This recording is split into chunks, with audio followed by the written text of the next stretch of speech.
All right, guys, here's the directions for today. Pretty simple. For you people at home, we're just trying to get preferably 4 and 5 done today. Remember, number 5 is just the reality assessment. So just go do the MCIS site here. So Google MCIS, make sure we're on the website.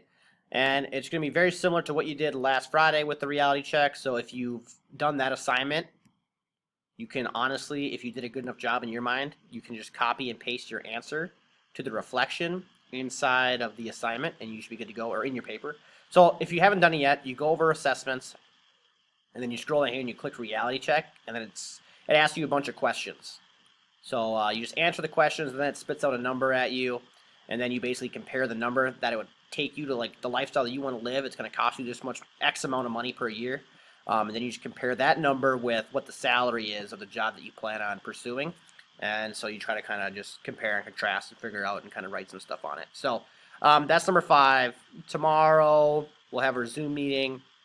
And then on Monday, I'll go over the MLA stuff with you guys so we can take care of that. But just make sure you get 4 and 5 done today. 4 for sure, 5 tomorrow if you want to split it up that way. But your call. Talk to you guys later.